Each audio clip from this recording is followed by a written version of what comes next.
Good evening, everybody, and thank you very much for joining us. I'm Dan Schluffman. I'm the chair of the Jewish Community Relations Committee of the Jewish Federation of Northern New Jersey, and I'm very excited for this evening's program. Before we introduce our speaker and our moderator who will actually introduce our speaker, I'd like to tell you just a little bit about Jewish Federation. The Jewish Federation's mission every day of the year is to help those less fortunate and to build and sustain the Jewish community. When COVID-19 hit, we immediately pivoted our work to distribute over $1.3 million to various community agencies to address the needs caused by the pandemic. Right now, we are particularly focused on two things. One is the food insecurity that continues, and the second is the rise of anti-Semitism, which seems to be getting worse every single day. To address anti-Semitism, we are in the process of hiring a staff person to build meaningful connections with the broader community through education and through partnerships. In terms of fighting hunger, Federation fully funds the Kosher Meals on Wheels program for homebound seniors. We collected and donated 20,000 pounds of food to 14 local food pantries this spring.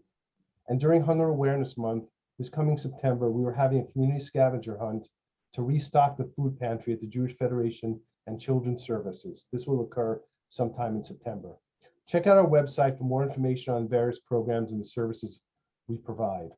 And now I'd like to introduce Matthew Taub, who's going to be our moderator for the evening. Matthew is a writer, reporter, and a critic. He's based out of New York, but grew up right here in Northern New Jersey. He's been published in The Atlantic, The Jewish Forward, Time Magazine, U.S. News and World Report, Mother Jones, and Guitar Magazine, just to name a few. He's also one of the reasons why we're here tonight. He brought this program to our attention. We're so glad that he did. And Matthew, I'm going to turn the program and the camera over to you now. Thank you, Dan. Good evening, everyone. And thanks to all of you for joining us tonight. Once again, my name is Matthew Taub, and I'm a journalist from right here in Northern New Jersey. Last summer, I learned about a new book that described an extraordinary encounter between African-American soldiers and Holocaust survivors in post-war Germany. Our country was in the midst of the largest protest movement in its history after the murder of George Floyd, and I wanted to know more about these soldiers and how they summoned such courage and generosity while their own country betrayed them, drafting them to fight while segregating their unit, and then sending them back home to the horrors of Jim Crow.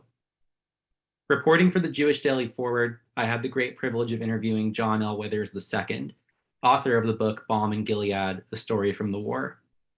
Dr. Withers served as the United States ambassador to Albania from 2007 to 2010. Prior to that, he had worked in the Foreign Service since 1984 at posts in Latvia, Nigeria, and Russia, to name only some. He is also the son of the late John Withers Sr., the lieutenant of the extraordinary unit brought back to life in this book. Without further ado, it's my pleasure to introduce Ambassador John Withers II. Well, thank you, everyone. I want to begin by thanking the Jewish Federation of Northern New Jersey for this particular honor to be able to address all of you this evening. Everyone has been so cordial and welcoming to me, Joshua Kayak and Dustin Hausner and Naomi Knopf, to mention a few. I particularly appreciate the kind words of Dan Schluffman and my dear friend, Matthew Taub. I'm going to tell you a story that takes place in the environment of great historical events. World War II, the Jim Crow era, the Holocaust. But this story is really about three young men and how their unlikely friendship allows them together to try to maneuver through the incredible difficulties that they face during these times. So come back with me to the spring of 1945. Germany had just surrendered. The war in Europe was over.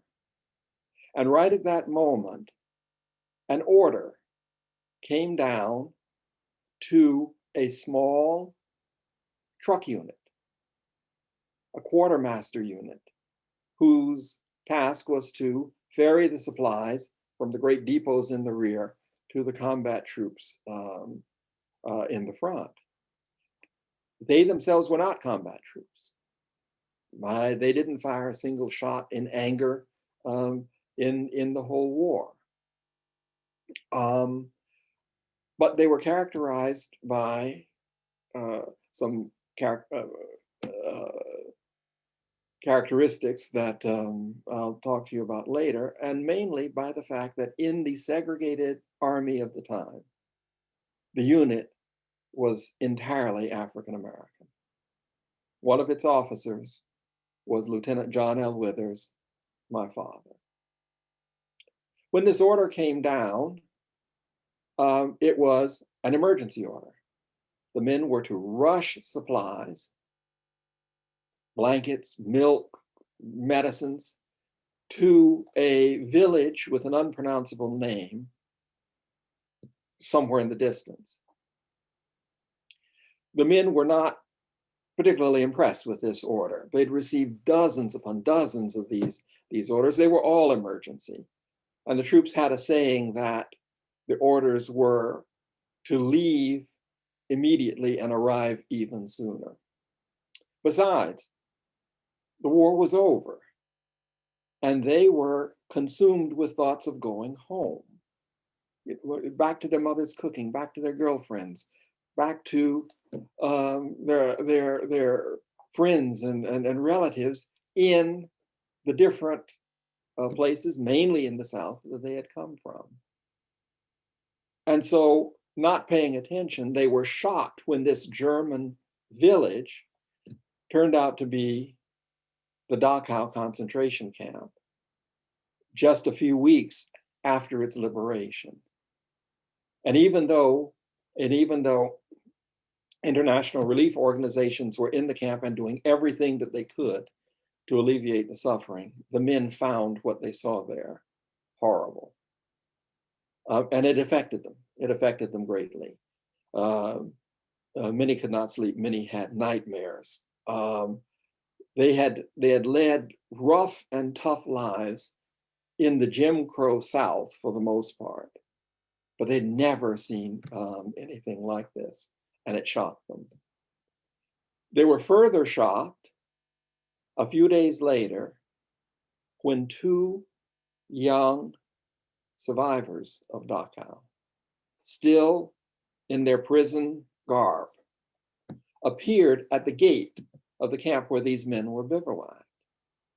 And even though they didn't speak much English, these two young men, these two boys, conveyed a sense of enormous desperation in seeking the soldiers' help, to wash dishes, to clean the trucks, anything to try to make a bit of a livelihood to survive the economic collapse of Germany post-war. Now, the men faced a decision. And the decision, I think, needs to be placed in the context of who they were. It was very much against Army regulations for American soldiers to have close contact with displaced persons, which is what these young men would be called. The Army was very much afraid that of the morale problems, but mainly also because displaced persons often were the carriers of very contagious diseases. And a truck company, were it to be infected, could infect a greater portion of the Army as it moved around. So they were not to have anything to do with displaced persons like these young men. And if they were discovered trying to assist or trying to help such people, they could face severe punishments in an army that was highly disciplined during the war years. They could be dishonorably discharged. They could perhaps even be court-martialed. So it was not a light decision facing these men as these two young boys appeared before them. They also could have kind of split the difference. They could have handed the kids a carton of K rations, pointed to the nearest international refugee station, and considered themselves generous indeed. But what they did, what they've decided upon, was much, much more than that. They brought the two kids into their camp. They hid them there for almost an entire year. They took care of them. They nursed them back to health. They taught them the work of the unit. They incorporated them almost as new recruits in the truck company itself. Now remember, if they were caught and they were subject to Army discipline, what would be their prospects when they got back to the Jim Crow South with that kind of black mark on their record? Could they get a job? Could they hold themselves up in society? And my father, who endorsed what the men did, perhaps illustrates the kind of pressures that these men would be under. He himself was an officer. He was a lieutenant. He was quite well educated for a young African-American of his time. He'd actually escaped his hometown of Greensboro, North Carolina, and had gotten a master's degree at the University of Wisconsin. But having done so, and having dreamed of a future in the North, where the structures of segregation were not as virulent as in the South, he was drafted back in the Army and thrust again into segregation. And he didn't know then what his prospects would be. Would he end up his entire life in the segregated society of Greensboro? Or did he have any other hope? And he fixed upon the GI Bill as his means of escape. If he could just keep his record clean, if he could just achieve the different advantages that the bill had to offer, maybe he could go on to school, maybe he could get his doctorate, maybe he could find a way out of segregation. But he viewed this as his last chance. If this fell through, he was probably lost. And I say all of this just to underscore what was going on at the time. But I need to make one last comment, which was that when we talk about segregation and when we talk about Jim Crow, I think sometimes we do it too blithely. We tend to portray it in films and even in books as a series of personal slights. You can't sit here. You drink from this fountain rather than that fountain. Whereas in point of fact, this was a comprehensive and cohesive system in every element of Black existence, designed to enforce an inferior status on African Americans, and to which they had no recourse. The system had received the endorsement of major Supreme Court decisions. It was the law of the land. And so when the soldiers took these two young men in, it was something special, something quite remarkable indeed. Well, these two kids, one of them about 16, one of them a little older, maybe about 18. They were thin. They were covered with sores. pale, clearly malnourished. When the soldiers took them in and began to try to incorporate them again into um, kind of a secure existence, an existence with plenty of food and with warm blankets and with protected shelters and so on. The kids took to it. They grew very fond of the soldiers, and very strong bonds began to form. Now, there were adjustments that needed to be made.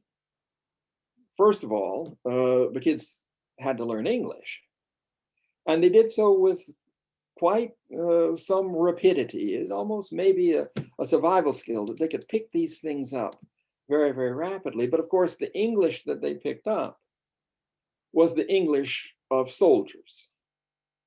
And there was a great deal of that perhaps would not have been appropriate for polite company. The kids didn't know. As far as they were concerned, this implement that they were asked to use was a damn hammer.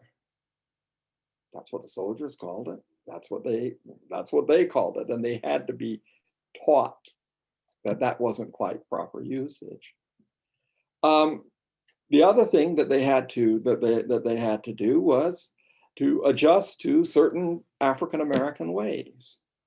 So, for example, they could not understand that at night many of the soldiers would pomade their hair, and then they would take a piece of silk stocking, tie it at the end to form a cap, and they would pull this down over their hair to keep it in place and to give themselves a certain amount of style. The kids didn't understand that at all, and that had to be explained to them. On the baseball was completely incomprehensible to these kids. To take a round ball and try to hit it with a cylindrical stick and run around in circles just didn't make any sense. The soldiers, on the other hand, had to adapt to the kids. The first adaptation was that they couldn't pronounce the kids' names. Both of these young men were from Poland. And give you one example, the younger boy's name in Polish was Mieczysław Weichenschwerk. No self-respecting Alabaman could get his tongue around those words. And the soldiers constantly complained that they were missing some kind of vowels in there to make it unpronounceable. My father played an interesting role in this process of getting to know each other. He was a lieutenant. He was a bit older. He was a bit more mature than his men, who were mostly in their late teens and 20s. And a ritual evolved.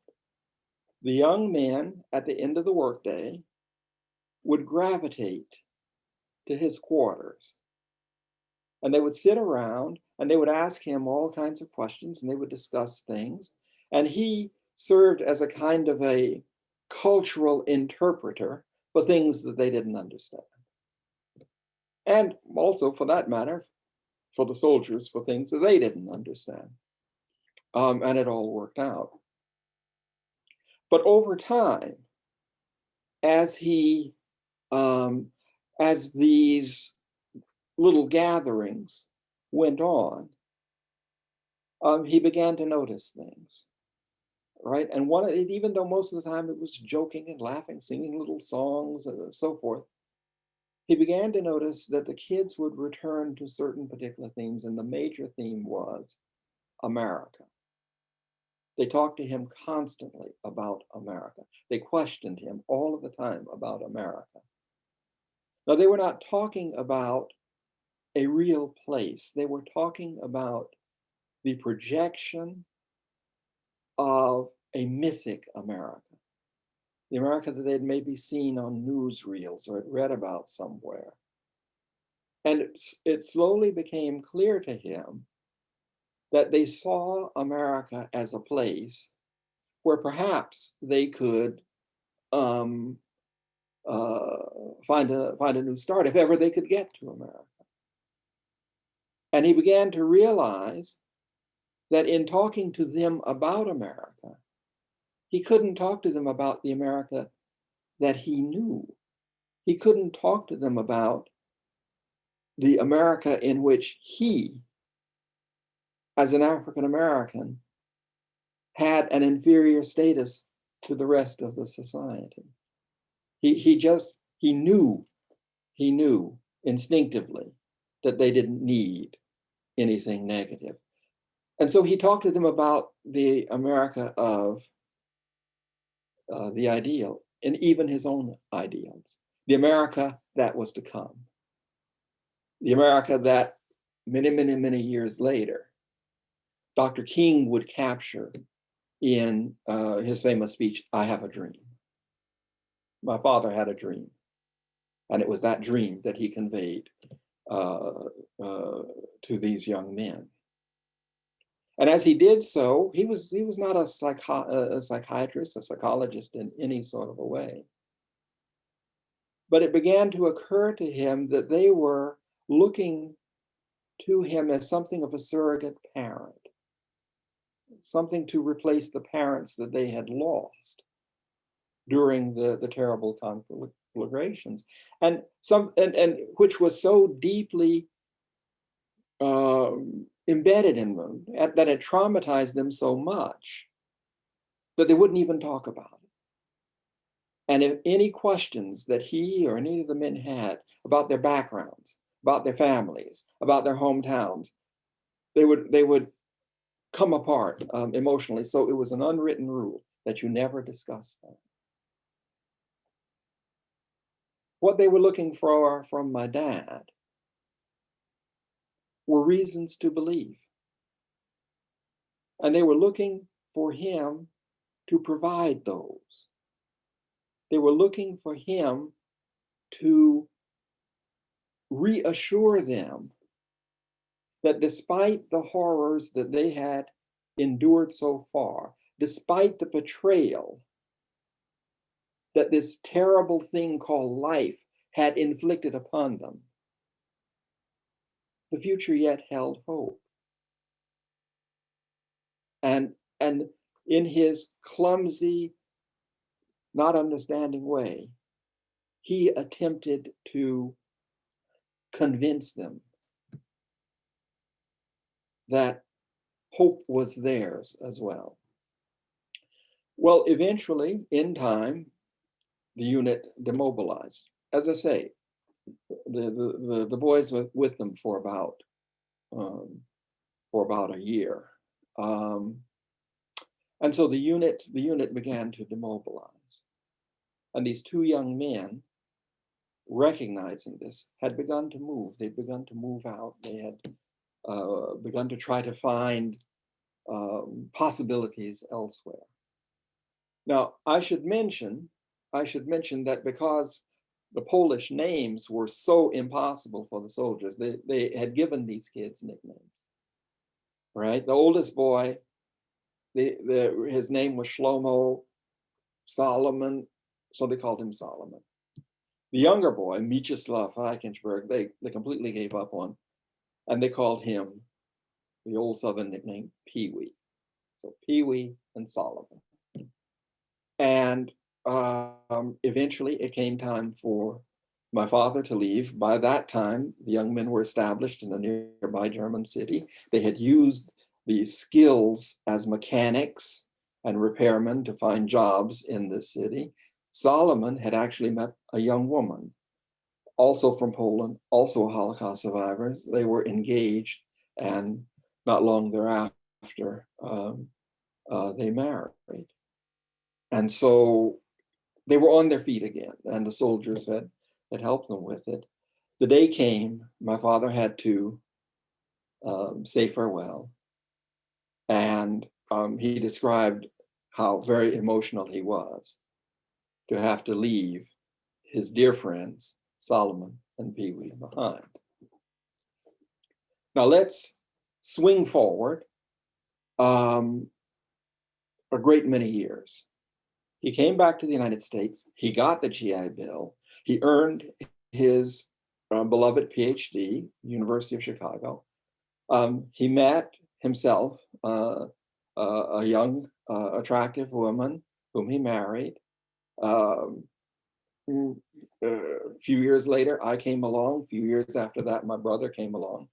And my father eventually took up a career in the Foreign Service of the United States and traveled throughout the world in a 20-year career. And in those times, many times we were living in places that were pretty much without electricity or running water. Certainly there was nothing like television. The radios didn't work in the monsoon seasons. So he entertained us as little kids with stories. And the stories, of course, we as little boys particularly liked were his stories from the war.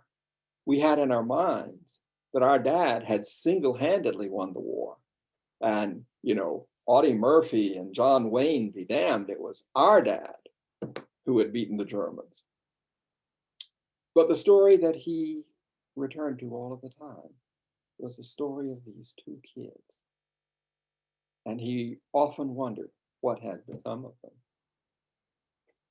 Cast forward, almost 50, approaching 60 years after the war. My father was in his 80s.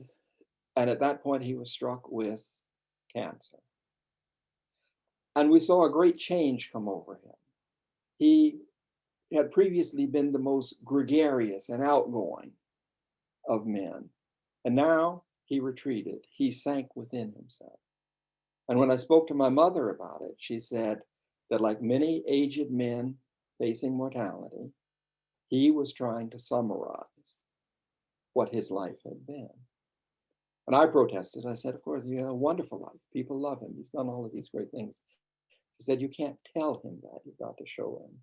And it was out of that need to try to persuade him differently from what he was feeling that I began to search for the historical roots of the story. I looked for the soldiers, looked for anything, everything that I could find that related to the story. And because I myself was in the Foreign Service, I was able to go back to Germany, to some of the places that where he had been stationed, particularly the beautiful little village of Staffelstein in Bavaria, where a lot of this had taken place.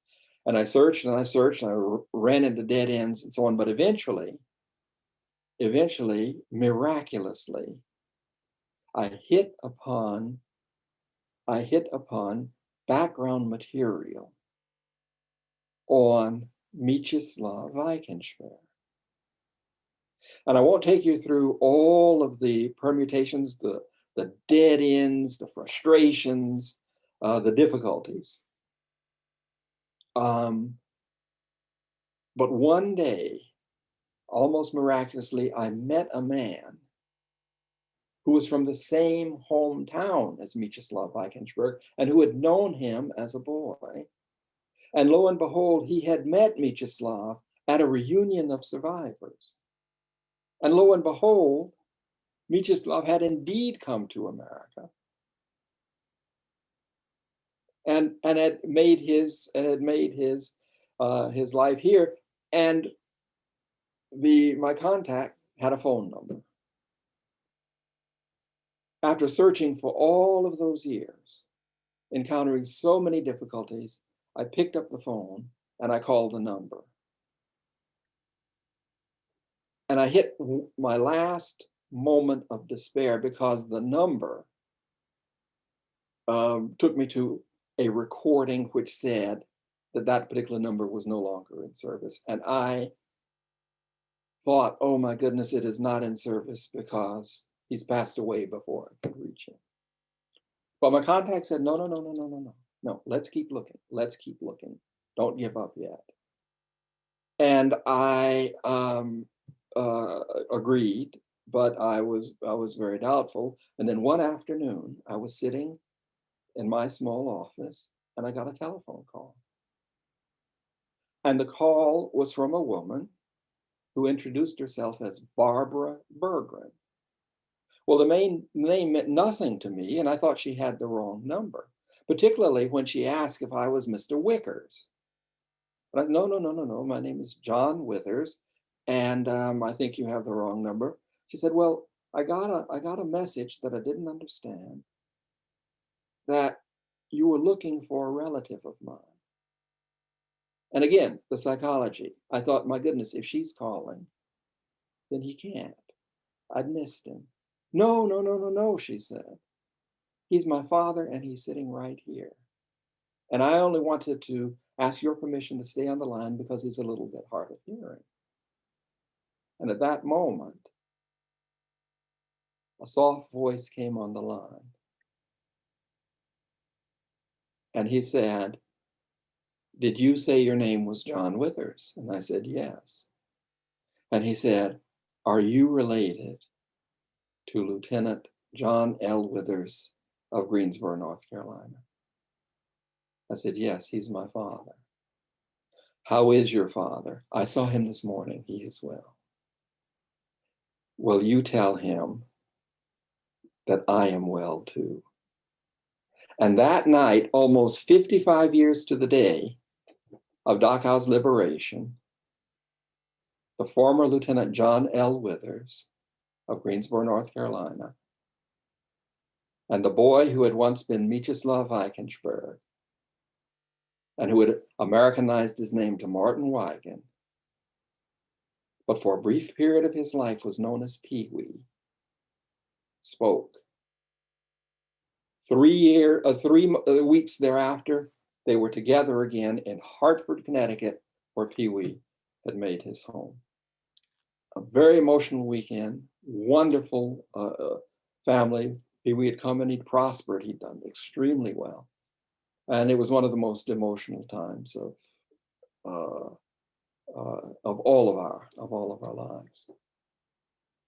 A few years thereafter, oh, and by the way, in my father's presence, Pee Wee began opening up about his past. He'd never told his children, he'd never told anyone about his young years and his Holocaust years, and now he was telling everyone. A few years thereafter, he passed away. We went to his funeral services. We had a great gathering of people there, people who'd worked for him, people who knew him.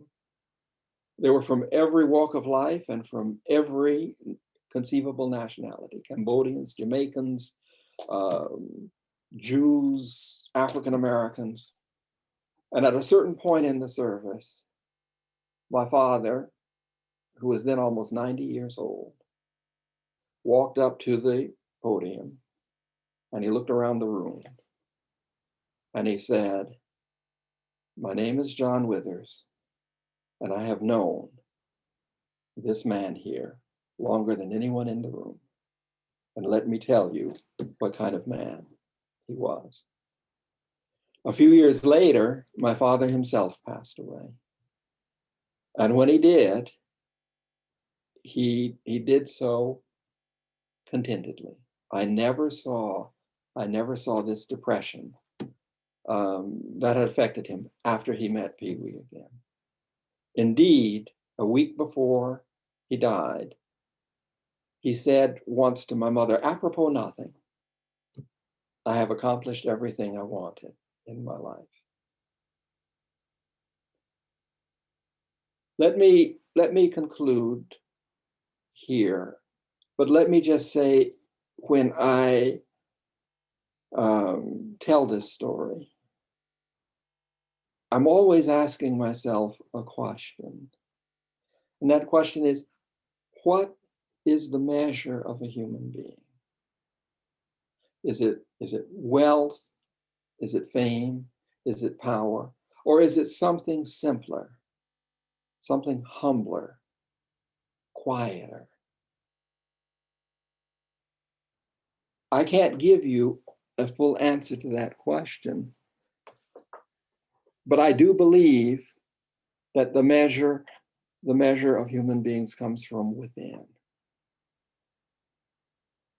And I think that it is transcendent. Solomon, Pee Wee, Lieutenant John had so many differences in race, in background, in cultural experience. But they did have one thing in common, and that was they had an ability to look into the eyes of another person and see the humanity reflected there. And in seeing that humanity, they summoned from within themselves a like humanity, which they expressed in understanding and compassion. They're gone now. But I take comfort in the fact that people like Solomon, Pee Wee, and Lieutenant John were once amongst us. And I take hope in the fact that others like them are with us still. Thank you for listening to me. I understand that there are a few pictures which I would be happy to discuss with you. This is a picture of my father as he was in 1946, young lieutenant in the quartermaster company. I think you can see in his eyes the thoughtfulness, but also the uncertainty at what might be laying before him. You have the next slide, please. This is my father with a young German kid named Hans. Hans became kind of the little mascot of the company. He went everywhere and was beloved by all, a little bit on the mischievous side, but a great kid. The next slide, please. This is Mieczysław Weichensberg, known as Pee Wee. This was at the end of his time with the soldiers. He's dressed in the uniform that they gave him. You can see how fit and healthy and happy he seems to be. Next, please. This, we believe, is very, very close to what the kids look like when they first arrived in front of the soldiers' camp. This is Solomon. And as you can see, he's still wearing the jacket from the concentration camp. Again, the expression on his face, doubtful, suspicious, looking to make sure that you out there will not do him harm. Next, please. These are the two kids in the camp. On the left is Solomon in his uniform. Above them, looking out the window, was a soldier named Dave. We couldn't find any other name, his last name, so I wasn't able to trace him any further, but we believe he was one of the cooks in the kitchen. And on the right is Pee Wee. Again, you can see that their time in their camp has very much restored them. Next, please. This is the day in 2001 where my father, on the right, and Pee Wee met again. It was taken in the Hartford International Airport. It was an incredible time. Next slide, please. This is how incredible it was. This picture to me shows what Pee Wee thought of my dad. And every time I see it, I'm very, very moved by this photo. Next, please. This is the combined Withers and Wigan, was Pee-wee's Americanized name, families. The woman in the orange blouse is Barbara Berggren, who first called me, and kneeling in front of her is Ed Wigan, who is Pee-wee's son. Pee-wee's wife is sitting next to my dad on the right. My own mother is standing next to me in the background in the sunglasses. Is there another, or is that it? Oh. I'm on the left, and my wife, Mary Ruth, is on the right, and without her, none of this process of tracking down the story, or certainly finding Pee-wee, would have happened. Next, please.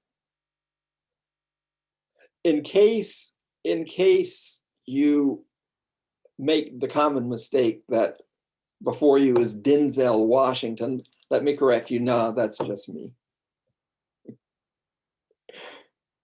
Next.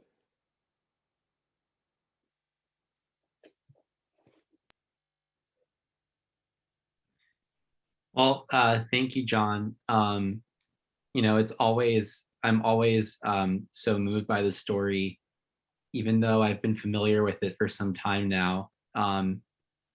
It's always a pleasure to hear you tell it. And I've also, some of those pictures were new to me, so thanks for sharing those. So I have a few questions that I prepared, but I also hope that if those of you watching have questions, you'll submit them to the Q&A section at the bottom of your screen. And I hope we'll be able to get to as many of those as we can. But to start, John, you know, I was curious, as you gain some more distance now from the time when you were working on the book, and trying to piece together all of these different layers of the story, largely based on, you know, you were dealing with so much information that you had to speculate about because you couldn't track down all of the witnesses. What was the hardest part for you about researching the book, and then the hardest part about writing it? Well, the hardest part, I think, was that there were so few written records about the companies in which my father served. Unfortunately, the post-war years, from about 45 to 47, all of the records at the company level were destroyed in a fire. They just simply did not exist anymore. And that created problems such as, you know, placing the soldiers of the unit at certain times, and so on. So that was the first thing. The second thing was that the soldiers in the company were difficult to make contact with. The Department of Veterans Affairs, to protect their privacy, so quite legitimately, I'm not complaining about that. But in order to reach them, you had to write a letter, stamped and so on, to the Veterans Affairs, and they would agree to mail them on to those particular individuals who remained with us. But an incredible number of those soldiers had passed away. It seemed to me, and I can't say with surety, but it seemed to me at a higher proportion than others. I read, for example, Stephen Ambrose's book, Band of Brothers, and it was amazing the written record that he had, including diaries and letters and, and so on. And also the number of men in the unit who were there to be interviewed face to face. So those I think were the two hardest parts. It was, of course, it was impossible to trace Solomon. I did not have his last name, or I didn't have, all I had was Solomon. Could be a last name, could be a first name. The only way that I was able to track down Solomon was once I met Pee Wee, he was able to give me information that located Solomon in Israel. So there were all of these kinds of roadblocks. Yeah, and actually, someone just asked in the Q&A what you were able to learn about Solomon. So do you want to just continue briefly Sure. and share what you were able to learn about him? Yeah, Solomon had quite the history. As I mentioned, he had met a young woman, and they'd gotten married, and they decided that they would migrate to Palestine, as Israel was known at that time. They had to walk from with guides, with Israeli guides. They had to walk across the mountains from Germany into Italy. And there they boarded a very leaky boat. So leaky, in fact, that when it set out, it was still in deep waters when it began to capsize. And they had to send out rescue messages, and I think a British ship came and rescued the people. They were interned in Cyprus for a year. Then finally, they arrived in Israel just as the independence war was beginning. Solomon's wife gave birth to their first child. She had to be evacuated to a hospital as bullets flew overhead. They had a very tough life in Israel, largely because the economy was initially in bad shape. But eventually he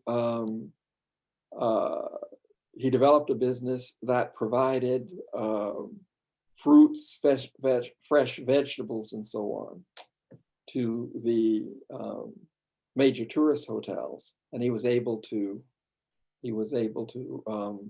raise his family in reasonable comfort.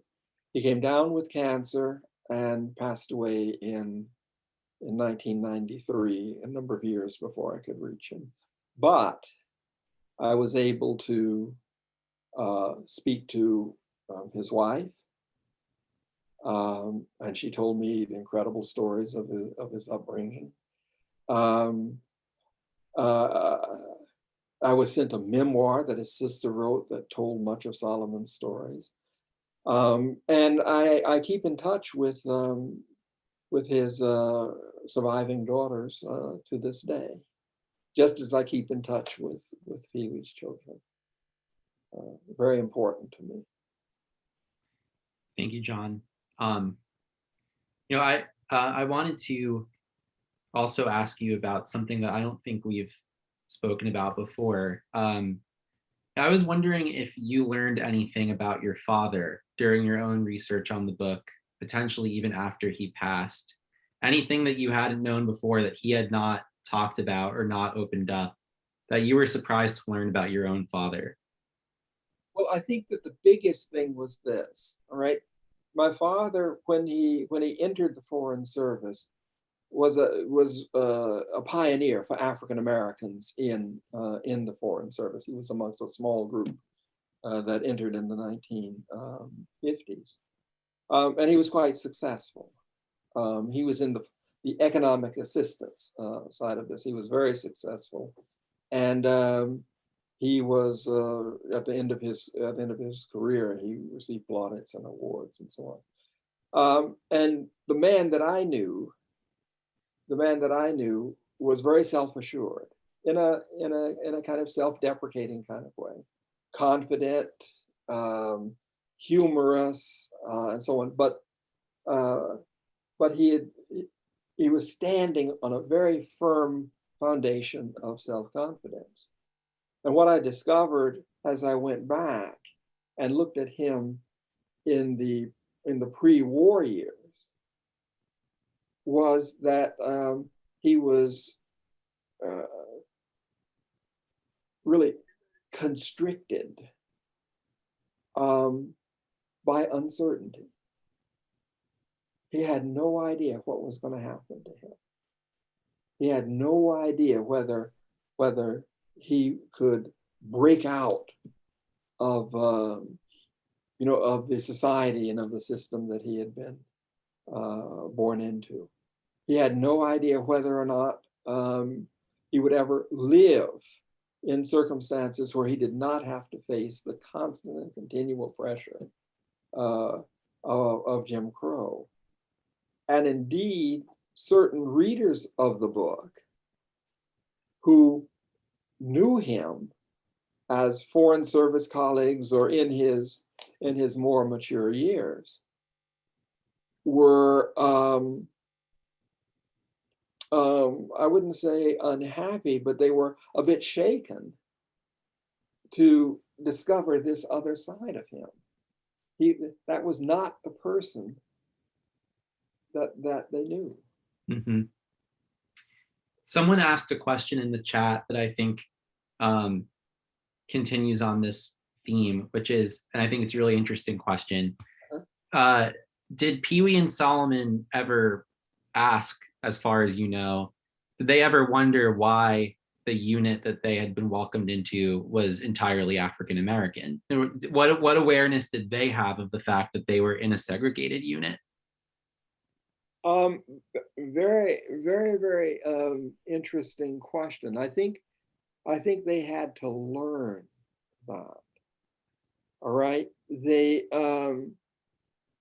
one of the reasons that they approached my dad's unit, ironically, was because it was a Negro unit, and they knew that that Black people were, for the most part, American. Yes, there were French colonial troops and so on, but soldiers who were Black were American, and they wanted to be with American. But I think trying to grasp the racial complexities wasn't easy for them. So I remember when talking to Pee Wee, one of the things that he said really struck him was that these guys would play basketball, and they would challenge different other units in the area to play against them. And watching the way that they played, there was something in the contest and something in the way that the men competed against white soldiers that someone with the sensitivities of Pee Wee and Solomon recognized that this was not quite, there were levels here that they weren't quite understanding. All right, so you had that. Now, one of the things that Pee Wee said was that he said that it was striking to him how poor the soldiers were economically, their homes, their backgrounds, and so on. He said they were incredibly poor, and he said most of them had nothing. And he said that was so striking to him because they were so generous towards he and Solomon. He said, John, they gave us more than they had. Mm. So yes, there was this growing consciousness. He said that most of the times the soldiers were playing current music, jazz, bebop, and so on. He said, but they were lonely, and sometimes in the evening, They would start singing the spirituals. Mm-hmm. And he knew that that was taking them back to some kind of special place. You know, I think we only have time, unfortunately, for maybe one more question, but you know, you just brought up the spirituals, and that brings me back to the title of your book, Balm in Gilead. And you know, maybe you could talk a little bit about that, where that phrase comes from, and its connection to your father and his story. Okay, happily. In the book, oh, first of all, the phrase balm in Gilead is from the Bible. It's from Jeremiah. And as it is written in the Bible, it is a phrase of despair. It talks about God suffering as his children on earth suffering. And he asks the question, is there no balm in Gilead? And it's really a despairing kind of a question. But it's a phrase that hit my father. He was very much schooled, as was the case during those years, very much schooled in biblical studies. In fact, his father wanted him to become a minister. And the phrase came back to him while he was at Dachau, witnessing those horrors. Is there no balm in Gilead? Is there no way to heal what I'm seeing here? The second time it appears was at his ceremony of life after he had passed away. And at that time, he had one of his cousins was a singer, a soprano, in the Metropolitan Opera in New York. And she agreed at the ceremony to sing certain songs that were his favorite. Well, amongst all of the African-American spirituals, his favorite is the song called There Is a Balm in Gilead. The slaves had turned the despairing phrase into a phrase of hope. Mm-hmm. And that's why I think he loved it so. And her rendition was very powerful and very moving. I think that is that's a really powerful way to bring us to the 1 hour mark. And I wish that I could ask all of the remaining questions that have been posed in the Q&A. There are some really, really good ones, but I don't think we have time for it, unfortunately. But well, if there are, let me do this. If there are people who have questions, I'd be happy to, or someone could share my email. Please send me the questions by email. I'll try to get to them as soon as I can. All right. Well, thank you, John. Thank you for that, and thank you again for your time and for sharing this incredible story with us. Okay, and if I could make one last remark, there is a book. There is a book on this. I'm not pushing it really so much, but for those who are interested, it goes through the story in far, far greater detail than I was able to, to do it now. And if you go to my website, which is www.johnlwithersii.com, there's a lot of information there. Your review is there. I hope they read your review. I was quite proud of it. And if they wish to purchase the book, it'll lead them to ways of purchasing the book. Okay. Well, thank you again, John. Always a pleasure to speak with you. I'm going to turn things back over to Dan now. Thank you. Thanks a lot, Matthew. And thank you, John, for sharing your father's story with us tonight. It's inspiring, and it shows us the rich history of cooperation and support between the Black and Jewish communities. We really appreciate you bringing it to us and to our community. I hope it can inspire others to commit to building on our shared history and creating positive change in our world. Matthew, you did a terrific job moderating. We really appreciate that, and for introducing us to John. We look forward to seeing what your next project's going to be. And finally, thank you all for coming tonight. Please check your emails and websites for upcoming Federation programming. One thing I do want to highlight is on October 31st, we're going to have a community movie watch, and we'll be discussing the movie Viral: Anti-Semitism and Four Mutations. The director of that movie is going to be there and tell us all about it. And want to wish you all a good night, and please go out, buy John's book. I hope it's on Amazon. If it is, go buy it. It is on Amazon. All right, there you go. And so good night, everybody. Good night, John. Good night, Matthew. And thank you to all the tech people and the professionals at Federation who always do a great job. See you again soon. Bye-bye.